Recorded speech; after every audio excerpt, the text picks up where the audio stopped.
Year. Tahun ya, 96 sendiri, artinya kalau di sini dia apa pilihannya? Kalau kita Annual. banyak, ada multi-year, annual, semi-annual, quarterly, monthly, dan lain sebagainya. Annual. Kenapa annual? Karena itu artinya per tahun. Ya, kalau kita tahu namanya annual report ya, report. Jadi itu adalah laporan tahunan. Jadi kita menggunakan frekuensi yang annual, yang tahunan. Start date-nya tahun berapa? 2000. Nasinya kalau nggak usah. Mana? Oke, kita buka dulu ininya, manfaatnya buka. Nah, itu paling atas. Yep, maaf. Ya kenapa sih gak bawa mouse? Itu annual. Ya enggak ya 1996 2024. Annual udah, annual. Nah, oke. Enggak. Oke. Sudah? Okein aja. Itu kayak gitu. Baik, kembali ke laptop. Ini data kalian belum masuk karena kalian belum mengcopy yang di Excel ke eFuse. Kita klik quick.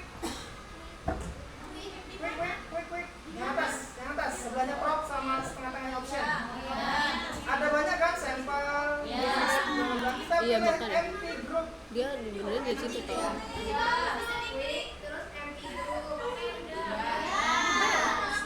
Ini benernya dari sini. Remote-nya mana ya? Yang rekam layar di mana nih? Windows Shift R. Muncul seperti ini. Windows Shift Ada muncul bisa kayak Windows gini Shift juga. Windows Shift R. R. Sekarang kita copy ini ke bawah, angkanya aja ya. Ya, dari sini. 1996-nya juga. Dari 2248 pojok ini sampai punyanya si apa nih? Suku bunga yang paling bawah 4,28. Tahunnya nggak usah. Di copy. Ya, di copy biasa. Di sini juga di V. Di sini Ctrl V biasa. Dah, muncul nggak?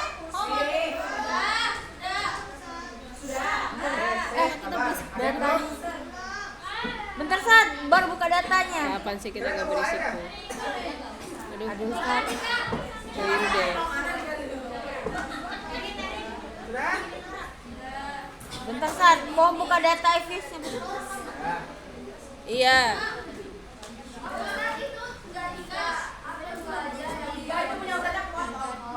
Tiga. Kita belum ganti ya, sebentar, biar semua sama. Coba cek, sama nggak sama yang di Excel? Jelas sama. Paling bedanya dia nolnya banyak, karena desimalnya banyak. Apa di mana yang di copy? Ya. Tapi kok punya anak 000-nya enggak? Iya, kalau punya anak enggak ada 000-nya enggak? Itu bawaan Excelnya ya. Kenapa sih kepotong? Kok ada ini enggak ada 000-nya? Kalau ada ini kan remote. Kalau ada remote. Adanya Udah tiga ya. Sekarang Nah, kita itu ubah dulu. iniin gitu loh, ada Serialnya settingan gitu. kita ubah sesuai dengan nama variabel kita. Yang pertama punya siapa tadi? Iya. Ustadz ini kepotong, mau ngambil remote dulu. Oh iya enggak dong. Ngambil remote dulu. 213. Enggak. Ngambil remote. Oh iya. 213 suka betul 213. Enggak.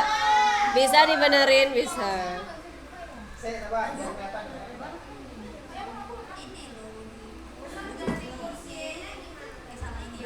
Salah. Belum. Biar ini kelihatan suara. Tapi itu nolnya banyak enggak masalah. Enggak masalah. No problemo. Oke, sembari nunggu ya. Jadi share 1, share 2, share 3 diganti namanya dengan variabel yang aslinya. Kurs, inflasi, suku bunga. Gampang, tinggal ketik aja. Yang pertama apa tadi? Yang paling sini? Kurs. Di tab aja. Oke, yes. Di mana tadi pindah datanya Mas? Hah? Di sini. Tadi view terus tadi klik terus apa sih? Generate series ya? Ustaz ulang ininya.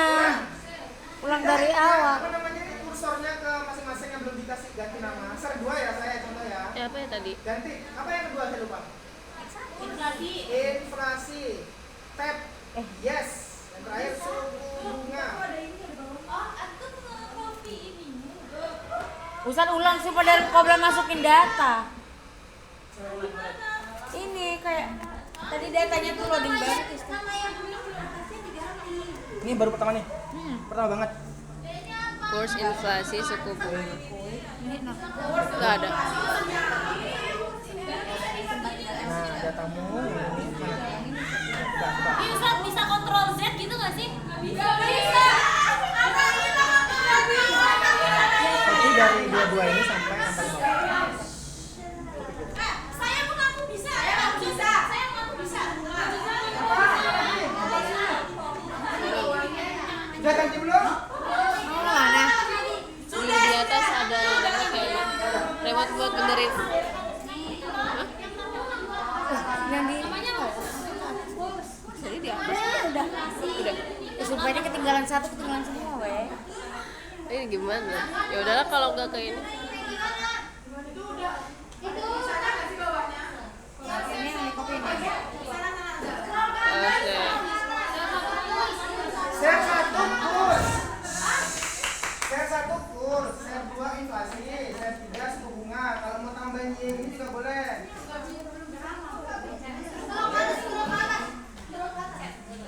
Gimana aja sih?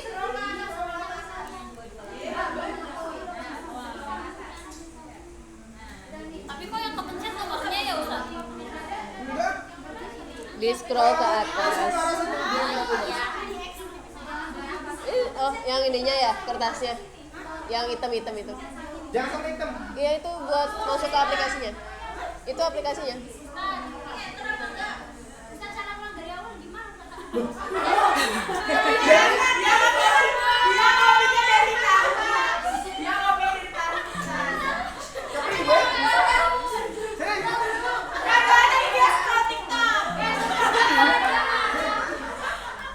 Gue lagi.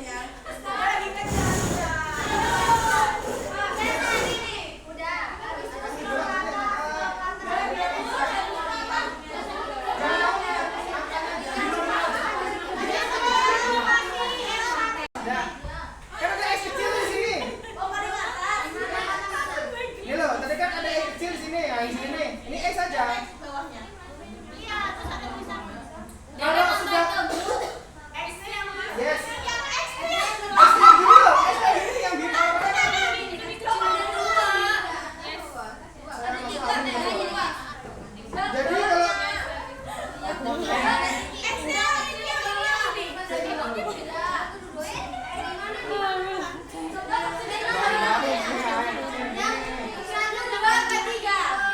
oh, inflasi 2 loh. Suku bunga. Ganti.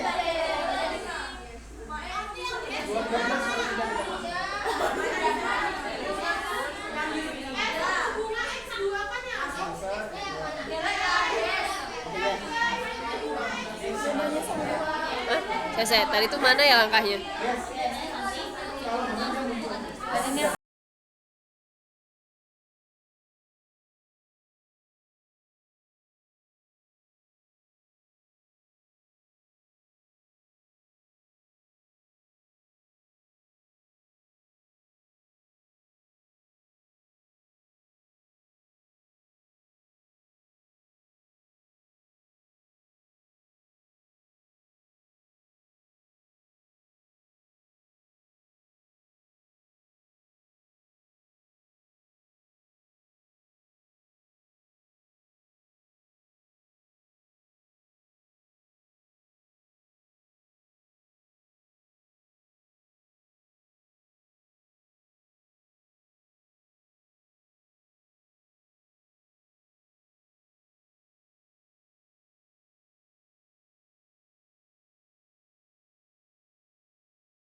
senior.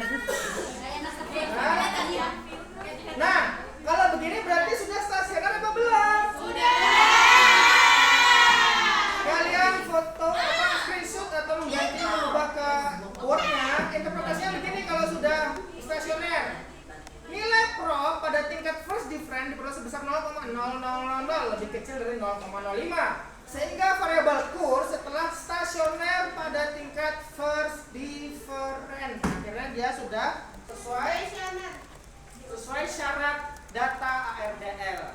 Variabel Y, PR-nya X1, X2 cek sendiri. Ya, dicek sendiri. Nanti kita ketemu di level 0, level dulu nanti. Ya, wis, kita tungguin.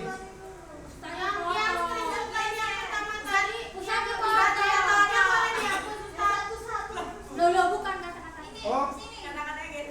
Kata-kata hari sama. Kata-kata hari ini. Nggak bisa. Ke kanan ya yang diperoleh. Gak apa-apa. Udah sama aja. Ustaz yang tadi udah boleh dihapus. Hah? Yang tadi boleh dihapus. Yang tadi tetap di Word. Tetap jadi interpretasi. Biar tahu lah kan ya. Sekarang ada pertanyaan. Saya kira-kira kalau masuk ke sini boleh nggak? Kalau bisa pertanyaan dulu, boleh nggak? Inputnya namanya statistik inputnya. Jadi harus mengikuti step, nggak boleh dilompat. Kalau sampai 3 ternyata 3, nggak ada 3, 2. 2 maksudnya 2. Berarti 2 nggak boleh. Jadi dia tidak sesuai syarat ARDL. Ganti.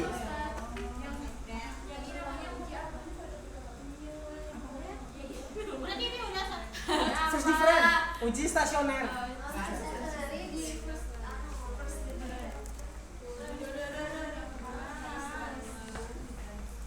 Bioskop ya. Kalau kalian diusir ya. enak kan dia tahu apa sih? Iya. Ntar tidur. Jadi kelihatan ininya.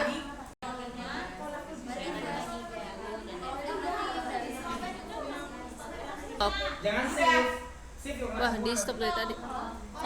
Di stop. Astagfirullah.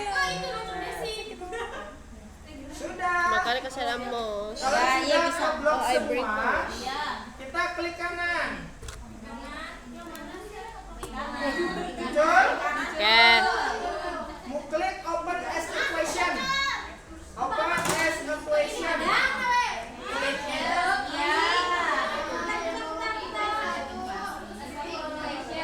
Sudah. Oke. Udah.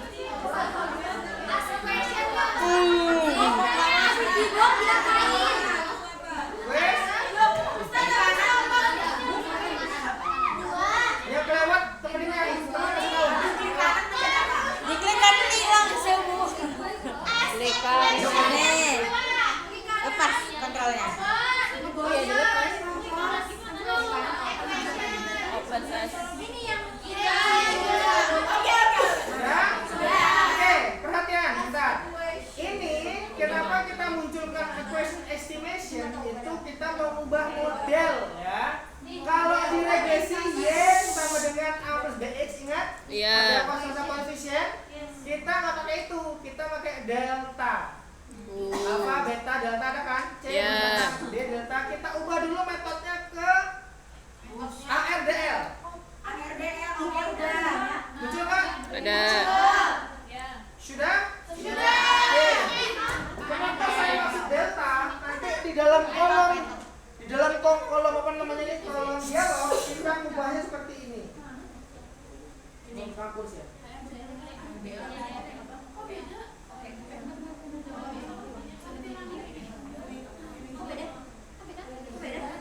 Itu diubah dulu metodenya jadi ARDR.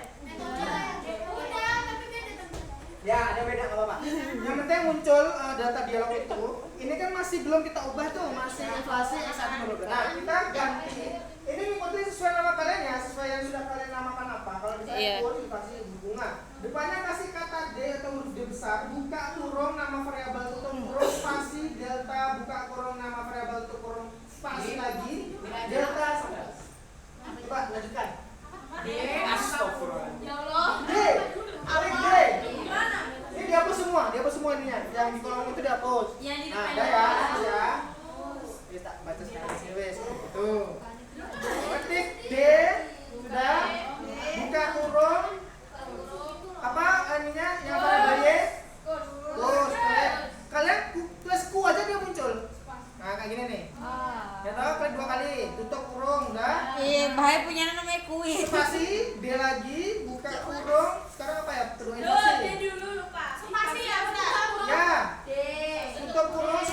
jangan lupa buka kurung terakhir suku bunga. Pakai spasi. Ya, tutup kurung. Sama. Habis D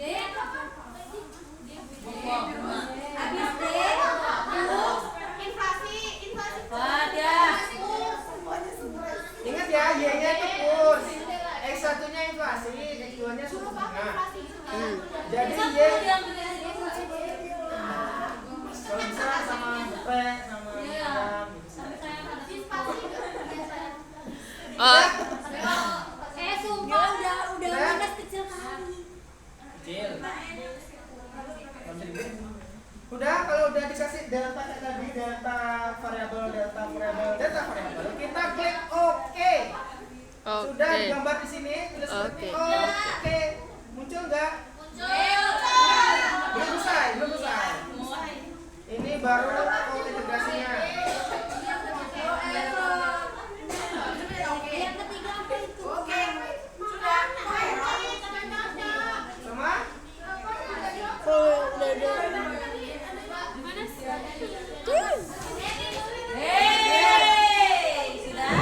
sudah. Ada problem namanya ada uji bontes. Oke. Bon tes. Tes. Nah, bontes itu fungsinya untuk mencari tahu data itu ada hubungan jangka panjang atau enggak, peluang ada hubungan jangka panjang atau tidak. Namanya bontes. Ini belum selesai, separuh. Kalau sudah muncul interpretasi setelah kita pakai data tadi, kita lanjut lagi ke view. Pilih klik view lagi. Sudah? Ya. Klik view. Ada dua cara ya. Kalau di situ kalau di tempat antum itu ada coefficient dialog nggak? Diagnostik, sorry. Coefficient diagnostik ada? Coefficient ya. Ada. Koefisien diagnostik. Sudah? Ya. Ada banyak pilihan? Di tempat kalian ada long run nggak? Ada long run nggak? Ada. Long run from and bone test. Ya. Ada yang ada? Ada yang nggak ada? Kayak antum. Yang nggak ada. Yang ada kalian klik long run form bone testnya. Dah. Yang nggak ada kita ke ADL diagnostik. Sudah? Oke. Ada bone test di situ? Ada. Klik bone testnya. Tapi sama aja Sama.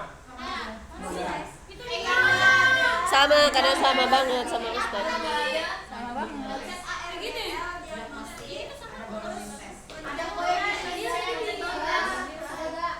Yang ada bone testnya, yang ada lorannya sama nggak keluarnya? Sama. Jidan.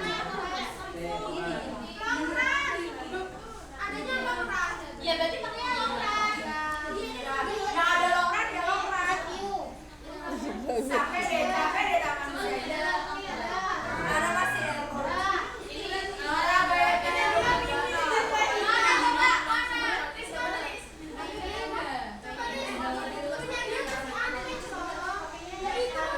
Ada yang belum bayar 20.000.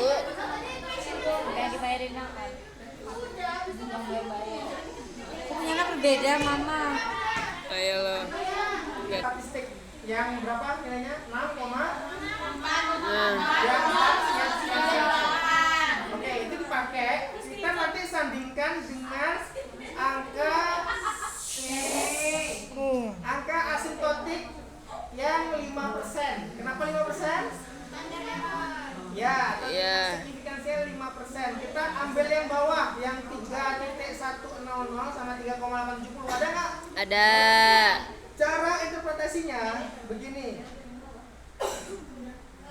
Pada output dijelaskan bahwa hasil uji kointegrasi menggunakan bound test. Ya, dua-duanya screenshot. Di mana tes nilai F statistik yang diperoleh sebesar 6,4 sekian itu lebih besar dari semuanya, dari 3,1 dan 3,8. Dan ya, dua-duanya nih. Artinya asumsi uji kointegrasi telah dipenuhi. Dengan kata lain, berpeluang ada hubungan jangka panjang yang digunakan untuk peramalan. Bahwa Ada peluang nih antara kurs, inflasi sama suku bunga itu ada hubungan jangka panjang. Tapi kita belum bisa pastikan, baru peramalan bahasanya, forecast ya, baru peramalan. Ada hubungan tujuan jangka panjang, tapi bukan kita jadikan sebuah hasil ya, belum hasil ini, baru mencari ada mungkin kemungkinan besar ada hubungan jangka panjang. Ustaz nggak kelihatan. Udah kelihatan? Anu Ustaz, di zoom.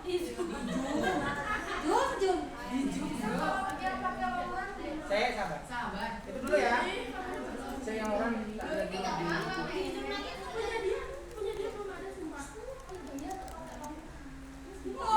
Ratu Septi sama aku beda ya?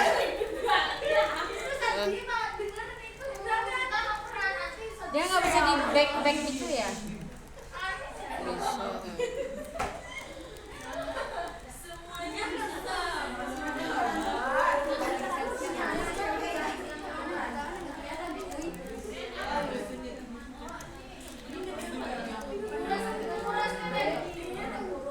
Cek, tak kira yang mau tes ya, yang lain yang dari saya. 3, 2, 8. Dikirim. Fotonya aja fotonya. Susahnya.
heteros dan autochorus. Autochorus. Multicol enggak, karena ADL sudah automatically multicolnya lulus. Jadi cuma normalitas, heteros dan autochorus.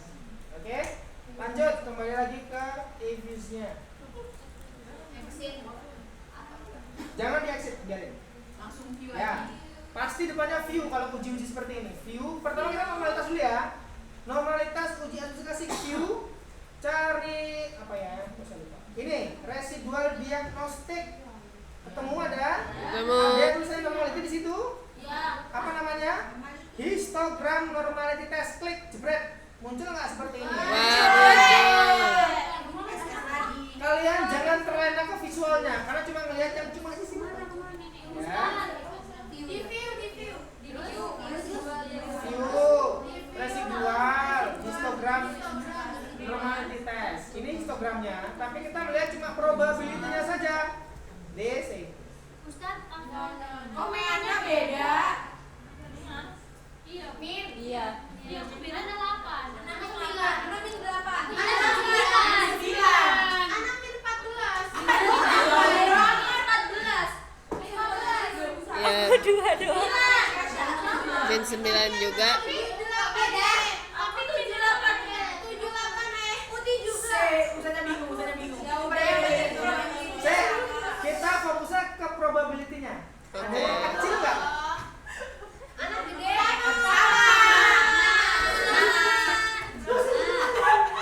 Gak usah lihat histogramnya, nggak usah. Kita lihat probability-nya. Kalau dia lebih besar, kembali lagi, patokan kita gimana? 0,5. Kembali. Kalau dia lebih besar, kalau di asumsi klasik dia lolos uji yang kita maksud uji normalitas. Karena lebih besar dari 0,5, dia berkesimpulan bahwa data yang digunakan terdistribusi normal. Berarti yang kita foto cuma yang kecil aja, nggak usah pakai histogramnya. Ya, nggak apa-apa. Dapat usah yang kecil Yang laki perempuan itu visualnya dilihat, makanya itu yang difoto. Ya. Fokus probability-nya aja ya. Oke. Bukan minnya mau 2000, 3000 terserah. Penting probability-nya 5 sekian. Ini uji apa tadi namanya? Normalitas. Sudah? Banget. Belum. Ya bener. Kok kita sama nada? Kenapa? Soalnya nggak panas. Iya. Anginnya Abis makan malam juga Ustaz. namanya pas pagi kayak Belum makan. Tapi ya itu udah besar. Diet kah? Terus pagi itu nyokap. Aku malah lemes. wes pas malam terus. Gak usah. Ya habis. Nanti di mata kuliah semester 5 saya nggak tahu dapat apa ya. Mudah-mudahan dia tinggal mana sih nak? 6 saat 6. Iya. Iya. Kalian wajib ambil KHS, KRS, KKN ya. Jadi Ya. KKN itu SKS-nya ada 6. Wah, jinja. Tapi gedean magang 10. Jadi beratan magang. Betul. Nggak tahu tempat magang orang. Dan sekarang di Jakarta. Sudah. Gede juga. Tapi kalau KKN SKS kalau SKS KKN-nya 6 sering kuliah juga nggak sih? Enggak lepas libur. Pas Ramadan. Berarti nggak ada matkul kuliah. Jadi KKN itu ya di Ramadan doang, enggak ada matkul KKN enggak ada. Kira itu masuk matkul gitu. Enggak. Matkulnya itu Langsung ke prakteknya di KKN di apa Ramadan. Bikin artikel. Begitu. Lanjut. sabar. Ada di grup ada ini yang bilang lanjut tentang gue. Oh, Najwa nge-SS satu-satu. Lanjut si Jessica. Lanjut. Oke. Kembali ke EVIS-nya. Apa biasanya kok pertama? View. Oke. Klik. Apa sekarang sedang normalitas heteros? Klik view, residual diagnostik. Ada nggak situ heteros ke sisi ses? Ada. Klik. Jalan. Pilih yang bersepagan. Klik OK. Oke. Apa tadi Ustaz? Oke. View? Klik yang mana? Residual diagnostik. Yang paling atas berarti. View ini apa namanya? View, residual diagnostik, Oh. heteros ke sisi tes. Terus pada habis itu ada apa? Sudah? Foto yang atas top. Apa tadi? Abis itu Apa oke. ya?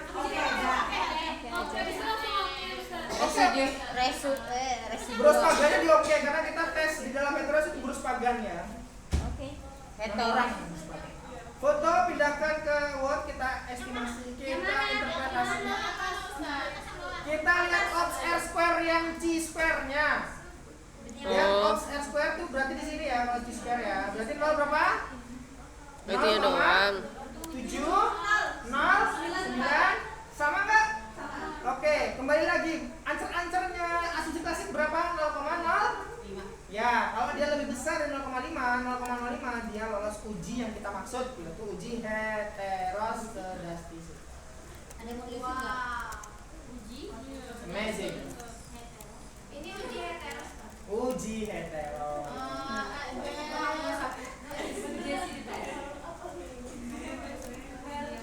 ya, asumsi klasik ada 3.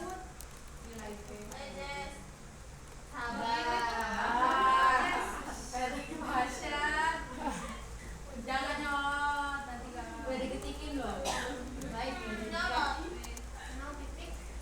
sudah. Sudah, lanjut. Belum.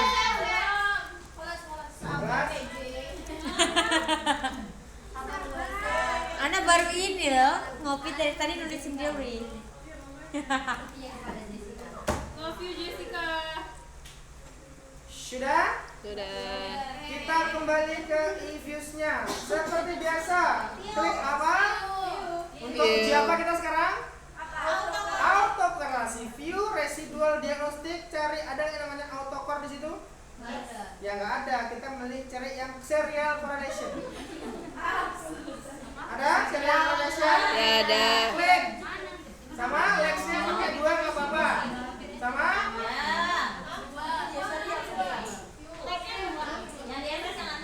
Yang SS yang atas.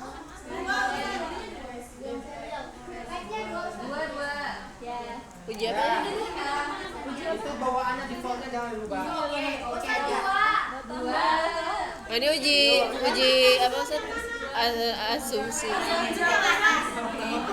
Ini uji apa Ustaz? Asumsi klasik autokorelasi. Oh, tahu kan. Foto yang atas pindah ke Word-nya, kita interpretasi autokorelasi. Kita lihat angka yang C square-nya yang di ops R square sama kayak tadi, cuma dia bentuknya beda. Nilainya berapa? 0,3? Oke, hampir sama cara interpretasinya, hanya beda dia telah lulus uji autokorelasi. Sama ya, ini juga 0,05, lebih besar dari 0,05.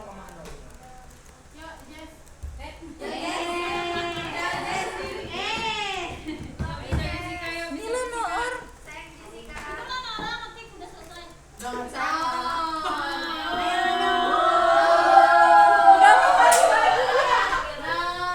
Ada tuh kamu sampai nyebar ada.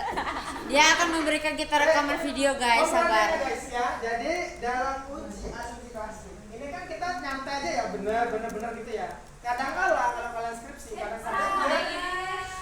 kadang-kadang dia lebih kecil dari 0,05. Nah kalau dia lebih kecil, artinya kan kalian nggak lolos formalitas, nggak lolos heteros, nggak lolos autocore. Gimana Ustaz? Boleh lanjut nggak? Nggak boleh. Kalian sampai selesaikan dulu lulus semuanya, baru pindah ke uji selanjutnya. Gimana caranya Ustaz? Satu, ada yang namanya transform data. Itu agak ribet.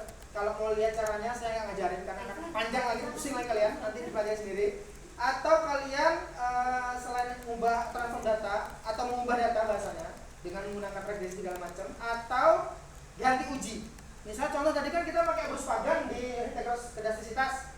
Kalau Bruce Pagan yang nggak lolos di heteros, ganti yang lain. Pakai uji White, uji lainnya. Tapi kalau lolos aja udah, berarti itu anugerah kalian. Maksudnya itu berarti kalian sudah dimudahkan ya. Jadi tinggal Uji. kebetulan ini gampang ya, lanjut gitu ya. Kadang-kala nanti kayak gitu, oke. Banyak berdoa. Jangan ini ya, apa namanya? Jangan menyerah kalau sudah itu nggak normal langsung ganti judul, jangan. Ada cara lainnya, gampang. Pokoknya banyak ininya, apa jalannya menuju Roma. Sudah? Oke, berarti at least uji asumsi kita sudah clear ya. kita sudah stasioner, sudah kointegrasi, lag optimum dan asumsi klasik. Kita lihat lagi kanvas saya. Sudah keempat ini, tinggal 4 biji lagi. Kok integrasi? Hey you, langsung aja hari ini ya, gampang. Cepat. Kita ke goodness of it dulu. Goodness of it, lagi kembali ke Evisnya. Goodness of it. Oke, di goodness of it ini nanti keluarnya adalah uji T, uji F sama R kuadrat atau koefisien terminal. Jadi hasilnya hampir mirip kayak FLS kemarin, cuma caranya beda ya. Tapi goodness of it itu nanti uji T, uji F, isinya kayak gitu. Caranya adalah klik apa? Seperti biasa. View. Salah, estimate ya. Estimate-nya diklik yang atas sama. Estimate, estimator. Sebelahnya S ya. Kok nggak ada? Oh, ada. Satu free. Sudah sampai sini. Kita kenapa sih penting nyari lag optimum? Nah, di sini pentingnya goodness of it tadi. Mana? Tadi kan kita lag optimumnya 400 nih. Ya kan? Dependennya kan 4 yang Y. Ya kan? Yang nolnya nya X. Sekarang kita ganti regresornya itu 0. Ini loh. Kan tadi sudah lag optimum. 4-nya kan Y. Udah benar kan dependen 4 tuh di situ. Regresornya sekarang 0. Tadi dapatnya 400. Makanya kenapa penting lag optimum untuk ngecek. Kalau kita lompat lag optimum kita nggak tahu itu angkanya berapa. Gitu ya. Oke, sudah jadi? Kalau sudah klik oklek kayak kata Pak Yanto, oklek. Kalian foto yang ini. Yang kotak godenya. Kotaknya aja. Kotaknya aja. Biar pecah-pecah ini. Kaki pun udah pecah-pecah ini. Sudah? Kotak sudah pecah juga ya. Goodness of it. Nah, agak panjang ya tempat ya. Kita cek yang ini dulu.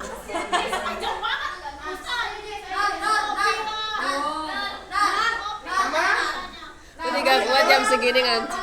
Oke, dalam gambar ini kita bisa menghasilkan banyak jawaban. Wah. Mulai dari uji T, uji F, dan R kuadrat atau koefisien itu. Pertama, kita fokus yang satu dulu. Di sini bedanya teman-teman ya. Jadi kalau di dalam regresi dia kan simpel ya. Kita tidak mencari hubungan jangka panjang, jangka pendek. Tapi di sini kelihatan jangka pendek, jangka panjang. Contoh, kita lihat fokus yang warna kuning dulu. Variabel kurs 1. Tahu ini kurs 1 ya. Kurs 1 dan 1 tahun dan 2 tahun berarti kurs min 1 sama min 2 itu bernilai signifikan. Karena memiliki nilai propnya lebih besar dari lebih kecil dari 0,05. Mana angkanya? Prop Ya, propnya kurs min 1 sama min 2 0,014. 0,0014 sama 0,0251. Nah, kalau kita lihat profnya lebih kecil dari 0,05, dia artinya signifikan. Ya, bernilai signifikan. Yang berarti perubahan kurs tahun sebelumnya dan 2 tahun sebelumnya karena min 1 sama min 2 itu artinya berpengaruh, signifikan. Artinya pengaruh nih. Kurs yang tahun sekarang misalnya 2026. Karena data kita sampai 2024, 2025 ya. Artinya kurs di tahun 2025 itu dipengaruhi oleh kurs tahun 2024 dan 2023. Karena min 1 sama min 2 ada hubungan jangka pendek ke belakang. Nah, di sini yang paling penting ya. Kita sudah tahu nih dia bahwa berpengaruh secara signifikan, maksudnya signifikan ya karena lebih kecil dari 0,5. Tapi ada angka penting di sini. Ternyata koefisiennya itu minus. Nih, 2 ini 0,79 sama 0,66 ini minus. Nah, sehingga artinya itu adalah kurs 1 atau kurs setahun dan 2 tahun sebelum 2025 itu memiliki arti berpengaruh negatif signifikan terhadap perubahan kurs. Begini maksudnya. Kurs itu nanti ada hubungannya, maksudnya antara tahun 2025 dengan tahun-tahun sebelumnya itu berhubungan negatif, tapi signifikan, ngerti nggak? Jadi begini, tidak berarah ya, berlawanan. Contoh seperti itu, sehingga kita melihat dari hasil RDL ini di uji goodness of it itu ada hubungan secara negatif signifikan di jangka pendek 2 tahun ke belakang, baik 1 tahun dan 2 tahun ke belakang. Gitu. Jadi bedanya kalau sama regresi kan simple ya, regresi ada pengaruh gitu doang kan. Tapi kalau di RDL dia ada hubungan jangka pendek. Gitu ya. Itu untuk interpretasi pertama. Kita lihat angka yang ini 0,0014 dan 0,0251 serta min 79 sama min 0,66. Jadi paham? Enggak kok dingin baik, enggak beda semangatnya. Nanti gini Ustaz. Asal punya 5 langsung. Belum masuk tapi belum masuk. Ini udah masuk. Maksudnya di otak anak. Catat aja. Gini. Ulang. Bahasa bayinya gitu. Bahasa bayi ya. Deh. Jadi dulu. Kita catat. Kalian mau angka di sini ya untuk program kurs min 1 itu artinya adalah tahun sebelumnya. Kita sekarang belajar di tahun 2025. Karena kita kan di Excel 2024 nih. Nah, sekarang kita itu berdiri 2025. Nah, kurs min 1 itu adalah 21 tahun sebelum 2025 berarti berapa? 2024. Nah, ini 2024. Kalau berarti kurs min 2 berarti 2023. Angka propnya kurs min 1 berapa? 0,004. Gini. Ya. 0,004. Ya. 014, 0,05. Ini lebih besar. Lebih kecil. Kecil. Oke, tahan dulu di sini. Yang kurs min 2-nya berapa? 0,0251. 2 ya? 0251. 0,251. Sama Kak? Lebih kecil juga? Iya. Oke. Kalau dari tingkat signifikansi dia signifikan, guys. Karena lebih kecil dari signifikannya 5% tadi. Nah, kita ambil satu angka dulu biar penting ya. Kita ambil satu jawaban dulu yang signifikan. Kedua tahun ini signifikan. Sekarang untuk dia tahu pengaruh dan enggak pengaruhnya, positif negatifnya, kita lihat koefisiennya. Lihat yang kurs tahun sebelumnya, koefisiennya min berapa? 0,79. Oke, min 2. Terus yang berikutnya yang min 2-nya min 0,668. Oke. Ini mengartikan bahwa kurs setahun sebelum 2025 dan sebelumnya lagi 2023 itu berpengaruh negatif. Nah, pengaruh negatif ini bukan tidak berpengaruh loh ya, tapi pengaruhnya secara berlawanan. Nah, itu maksudnya lupa yang kemarin yang saya sebutkan. Bukan nggak berpengaruh, tapi berpengaruh secara signifikan negatif. Ya, negatif signifikan. Dia ada berpengaruh negatif, signifikannya negatif sangat berlawanan arah gitu bahasa bayinya.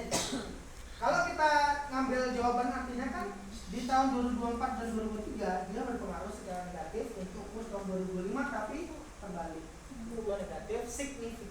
Makanya bahasanya saya tuliskan seperti itu. Berpengaruh negatif karena nilai koefisien bernilai negatif sehingga berarti berpengaruh negatif signifikan terhadap perubahan kurs saat ini. Masih belum paham?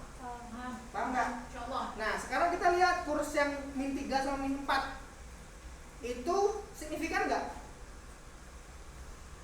Lihatnya dari propnya juga. Iya, propnya juga bawahnya. Yang min 3 sama min 4 Enggak. sekarang lebih besar dari Oke, minus sama positif? Nah, kalau tidak signifikan ketemu negatif baru nggak berpengaruh. Karena ketemunya gimana ya? Tidak saling mendukung kan artinya. Satunya nggak signifikan, satu negatif. Apa yang mau diambil angka ini kan nggak ada. Artinya kita nggak masukin ke sini. Makanya kita lompat ke inflasi langsung tuh. Coba lihat yang warna kuning di bawahnya warna kuning. Nah ini karena kalau misalnya si kurs min 3 min 4 dia kayak jawaban nomor 1 sama 2 kita masukkan. Tapi karena dia sudah negatif, sudah nggak signifikannya udah nggak usah kita bahas lagi.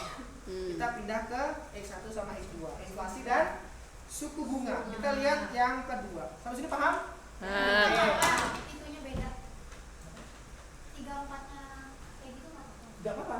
Kan kita manut efisien ya. Kalau efisien ketemu segitu ya, berarti itu temuan. Jadi tahun ketiga sebelum 2025 dan tahun keempat gak ada pengaruh. Itu kan temuan. Nah, sekarang lanjut. Karena kita nggak perlu bahas karena dia nggak berpengaruh, kita lompat ke X1 X2. Yang kedua ya. Variabel inflasi dan suku bunga tidak signifikan karena memiliki prop 0,05.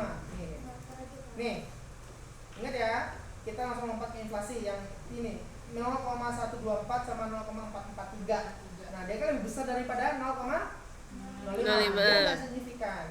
Tapi koefisiennya itu adalah positif. Ya, hati-hati. Artinya signifikan ketemu positif itu juga bisa menandakan dia tidak berpengaruh. Ini lihat nih. Artinya faidah suku bunga tidak berpengaruh terhadap perubahan kurs dalam jangka pendek. Nah, sudah saya bilang kemarin bahwa ketika dia tidak signifikan saja dan di sini dia positif, dia bisa jadi tidak berpengaruh. Seperti kasus yang ada di inflasi dan suku bunga. Kecuali kalau propnya lebih kecil dari 0,05, dia sangat berpengaruh atau berpengaruh secara signifikan. Gitu ya. Nah, itu kita lihat bahwa untuk yang variabel suku bunga dan inflasi itu tidak berpengaruh terhadap perubahan kurs dalam jangka pendek. Oke? Paham di sini? Oke. Kalau nggak paham, kita hilangkan koefisien nggak apa-apa, nggak masalah. Kita lihat yang propnya dulu aja, yang nilai inflasi dan suku bunga. Dia sudah lebih besar daripada 0,5. Ustaz berarti yang kedua ini nggak itu menginterpretasikan probnya aja. Ya, propnya aja. Oh enggak, Kalau saran saya koefisien. propnya aja. Karena koefisiennya sudah didukung sama yang variabel yang di atas. Paham di sini? Ya, Oke. paham.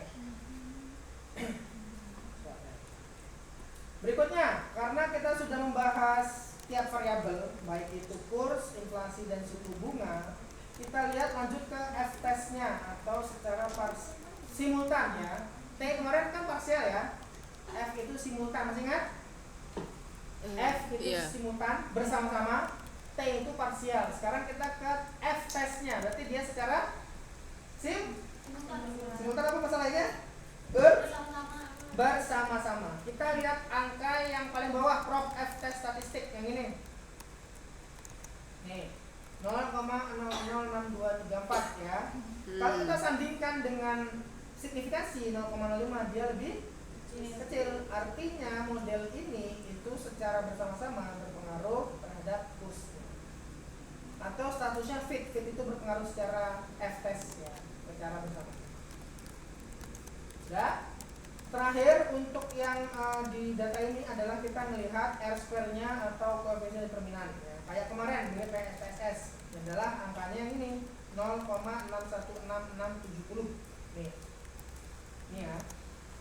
Kita kalikan 100 karena kita lihat persentase. Artinya dari 0,616670 kalau kita kali 100 dia jadi 61,66%. Berarti model ini menjelaskan sekitar 61,66 variasi perubahan kurs. Ini bahasa baku kalau kita menilai atau menginterpretasikan R-square ya. Jadi kita bisa nyari separuhnya jadi 100% atau kita jelaskan yang sudah kita dapat. Kemarin kan di SPSS kita kurangi dulu ya. 48 sekian dikurangi 100%, dikurangi 48, jadi sisanya itu akan dibahas sama kulitan lain gitu kan. Tapi kalau di sini kalian boleh langsung jelaskan apa yang kalian dapatkan. Nah, 61% variasi perubahan kurs. Nah, itu aja dikatakan sudah bagus. Dah, kalian sudah dapetin 4 interpretasi dalam satu tabel.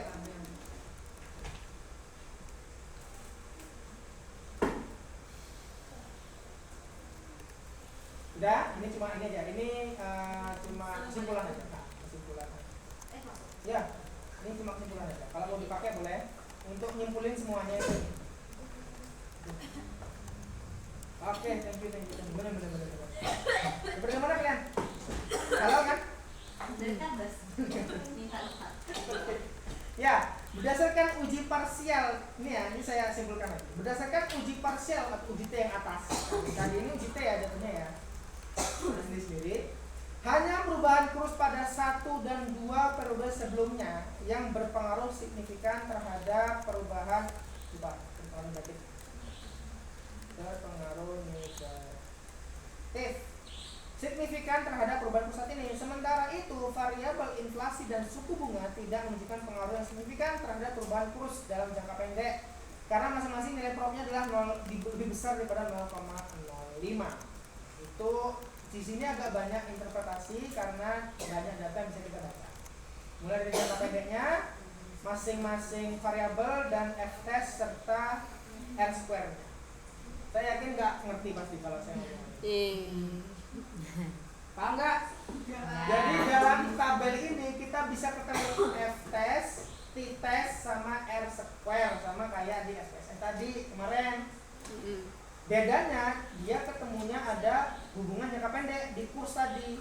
Tapi kalau inflasi sama bunga, karena dia tidak menambahkan lag, nol lagnya, dia nggak ada hubungan jangka pendek dan jangka panjang. Dah, gitu ya. Ini lag tuh termasuk ini ya, 4 ini. Karena B-nya tadi kan 4 ya. 400 kan.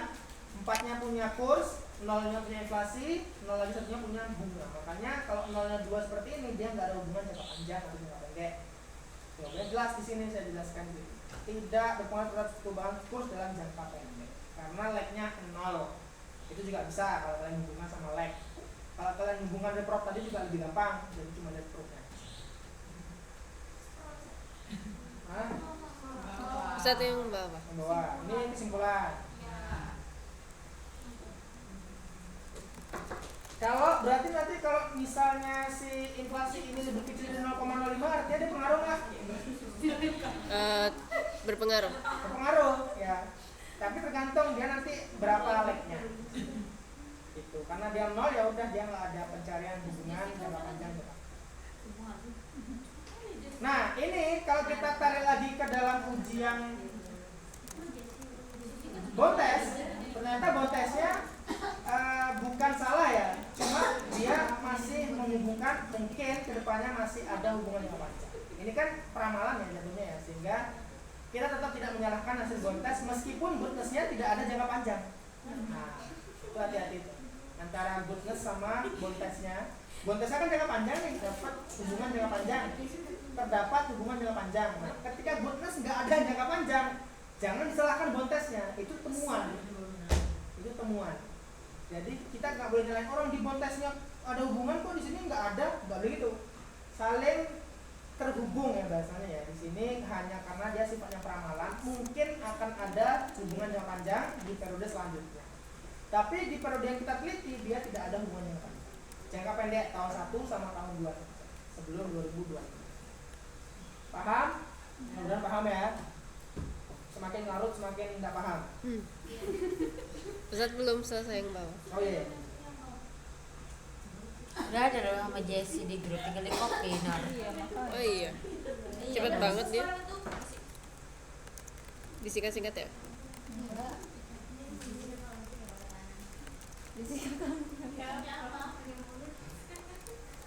Udah gak sih? Ini udah Ustaz, alhamdulillah. Dan terakhir Ustaz. Ya. Masih 3 lagi.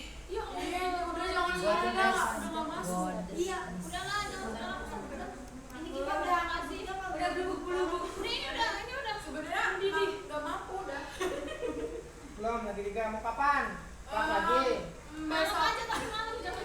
Besok. Ya, kalau Kenapa sih nggak disisain aja? Sumpah.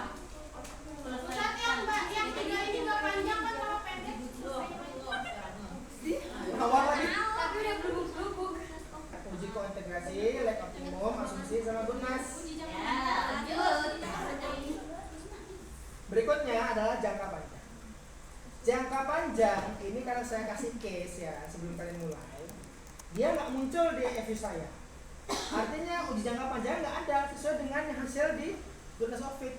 Kita boleh melompatkan. Mau tetap lanjut apa dilompatin? Tapi tahu ya alasannya ya. Karena tidak. Karena ketika kita view dan lain sebagainya dia nggak muncul ujinya. Oh. Karena sudah kelihatan di sini kan, goodness-nya nggak ada jangka panjangnya kan? Iya. Ya kan jangka panjang semua, makanya kita bisa langsung lompat ke kasus selanjutnya. Cara cari tahunya kalau mau nyatat begini, tak bacain. View, ya sini ya, view, coefficient diagnostic. Ya. Nah di sini ada long run nggak antum? Ada. Ada yang nggak ada? Nggak ada. Nah, beda-beda kan? Ini kayak tadi juga Ustaz long run. Iya, karena tetap hubungan sama Bontes. Punya saya nggak ada. Yang nggak ada banyak nggak? Sama-sama antum. Yang ada berorang. Saya. Nah, ini kaitannya sama hasil uji kita dengan model yang sudah kita coba. Nah, karena kebanyakan yang nggak ada, kita berpegang teguh kepada hasil yang ada di goodness of fit. Nah, karena nggak ada jangka panjangnya, semua jangka pendek kita bisa lewat. Paham di sini ya alasannya? Iya. Oke. Jika dia muncul long run itu kalau mau coba karena versinya berbeda itu bisa. Jadi nanti kalau muncul long run dan lain sebagainya nanti ada syarat lagi. Saya nggak jelasin, nanti takut pusing. Kalau nggak ada long run kita lewatin lanjut ke uji stasioner. Nah, tahu ininya alasannya karena tidak ada ya tidak ada hubungan jangka panjang atau long run dan bond testnya, long runnya tidak ada hasil, tidak ditemukan menunya pada tikus. Lanjut ke uji stabilitas. Uji stabilitas sama uji forecasting itu bentuknya gambar. Ya, gambar itu biasanya menarik, kita nggak perlu hitung-hitungan ya. Caranya kembali lagi ke EVIS-nya, kita langsung ke uji stabilitas. Uji stabilitas itu ke estimate yang ini tadi, sudah. Ini tadi modelnya apa? Nama metodenya ARDL. Kita ganti ke OLS. Klik ini RDL, cari yang LS paling atas, least square. Least square. Oke. Least square. Ini loh, paling atas ya. Arma NLS dan Arma udah. Oke, di dalam dialog itu di terakhir setelah delta X2 kalian spasi konstanta. Nih. Teman-teman C doang belakangnya. C doang Ustaz. Ya, konstanta. Ya. Udah? Klik OK. Kok aku ada Oke, F-nya ya? oke. Kok aku ada F-nya? Belum selesai. Oh iya. Pokoknya yang tadi Apa? Singular metric? ini loh. Tadi kan kayak gini bentuknya. Kalian tambahin C. Udah, gitu doang. Oke. Munculnya gini, capnya saya. Belum selesai. Tapi punya Ana ada F-nya. Hapus. Oh, dihapus aja. Ya antum bisa digeser nggak Ustaz? Oh, nggak bisa. Nggak bisa deh. Ini ya. Oke. Ini belum selesai. Ini separuh jalan untuk uji stasioner. Sekarang kita baru ke view. View udah. Cari stability diagnostic. Sama udah? Pilih yang recursive estimate OLS only. Recursive. Terus estimate. Harap diulang. Abis yang oke tadi. Habis stability diagnostik. Ulang. View, stability diagnostic, recursive estimate. Sudah? Ya. Untuk seperti ini. Lanjut. Cari yang cusum tes. Cusum nomor 2. Cusum tes. Oke, bentuknya gambar nggak? Betul. Cara melihatnya biar simple, kalian fokuskan mata kalian itu ke warna biru. Tes. Oke, saya baca ini. Fokus yang warna biru ya. Ya. Nah, warna biru itu diapit sama yang warna oranye enggak?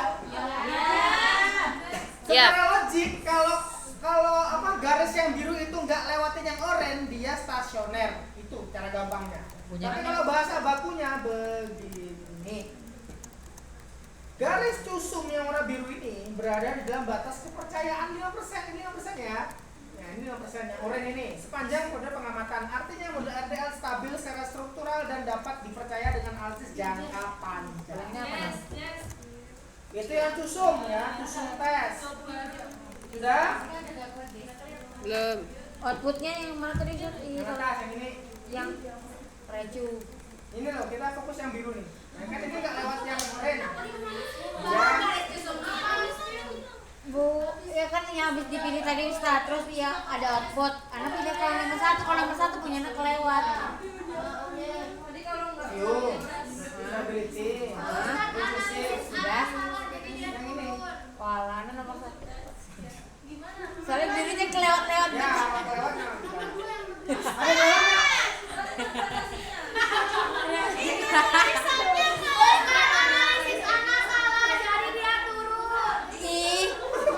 Ih. Ada yang turun nggak?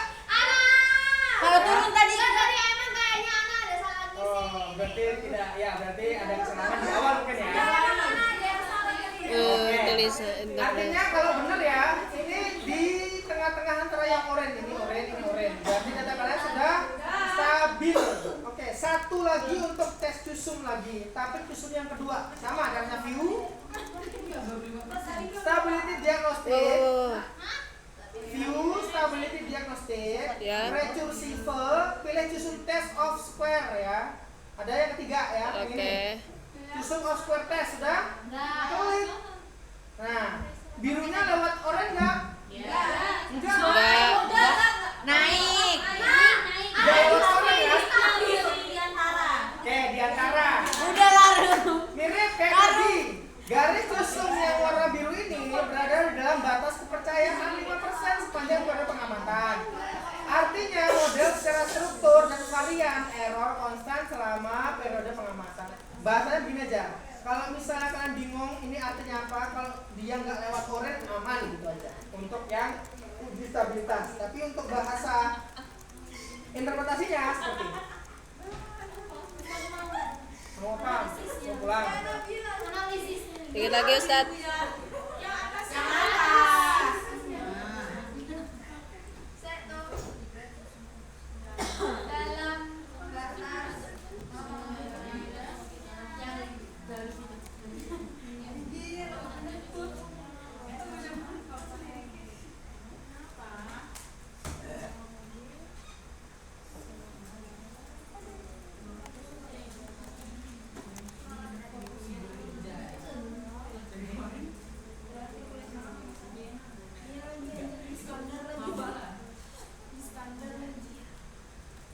Udah?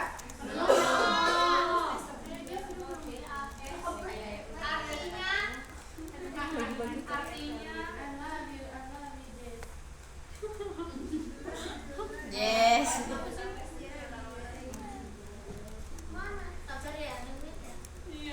Kalian nungguin Jessica ya? Itu loh paling depan itu loh. Itu loh yang sangat rapi.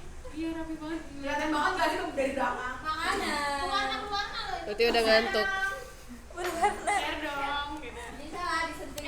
Udah? Belum sama. Kalau ngantuk artinya teorinya masuk ke kepala ya. Ya. Ya, kalau ngantuk berarti nggak bisa ya. Saya udah ngantuk juga nih. Satu lagi. Yeay. Sabar ya Allah istighfar. Karena nggak usah bahagia. Ya. Oke. Makanya saya butuh kelas lagi kemarin itu karena panjang. Oke, uji forecasting sekarang. Forecasting apa bahasa Indonesia? Ya. Terkenal ini. Ini kusum-kusum. Masih Oli. Pilih 50.000 tanpa kata-kata. Atau 1 juta kata-kata. Dari Gary. Ya skutiknya lagi nge-record kok. Wes. Oke, satu lagi aja untuk malam hari ini. Untuk malam yang indah ini. Emang ada lagi? Ada uji forecasting belum? Belum. Lagi Bahasa Indonesia forecasting apa? 4K. Peramalan. Oke, terakhir kita uji peramalan. Kembali lagi ke Epius-nya. Forecasting. Ya. Ya.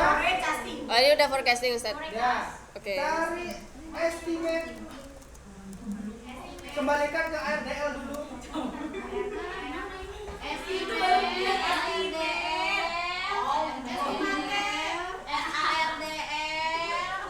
Kembalikan regresornya ke 0. Sudah? Ya. Klik OK. Forecast. Pencet sekali lagi. Jebret. Forecast. Klik OK. Muncul gambar.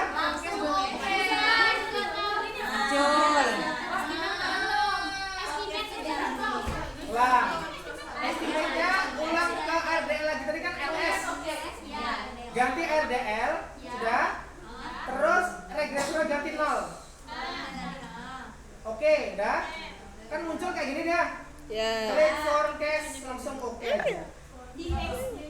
Forecast, bukan estimate, ada forecast di sini. Sama ada gambar juga. Ya. Ada gambar orange sama biru lagi di foto ya. Yang ini oke aja. Foto semuanya. Usahanya di oke aja. Ya. Muncul ada yang kelewat batas. Ada ya. Oke. Caranya sama sebenarnya. Ada batas bawah, batas atas untuk yang warna oranye dan biru.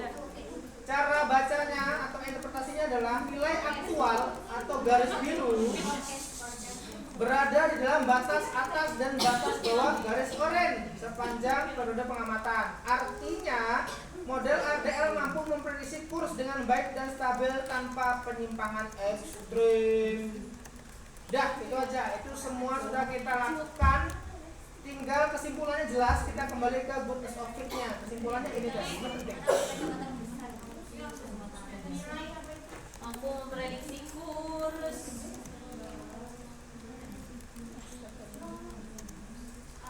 Udah? Ini udah Ustaz. Udah. Dengan baik dan stabil tanpa penyimpangan.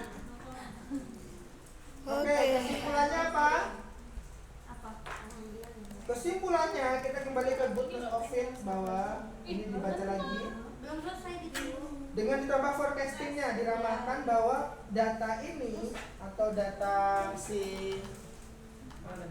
kurs ini artinya model RDL mampu memprediksi kurs dengan baik dan stabil tanpa penyimpangan ekstrim. Dah, Iya. habis materi Sekarang ARDL. Kami mau PPT-nya nggak boleh Ustadz. PPT-nya sedikit gini mau. Nggak apa-apa. Kalau ini belum saya kasih, setelah ujian baru saya kasih. Wah. Tadi saya untuk urutannya gitu Ustadz uji-ujinya. Bagus. Oh ini.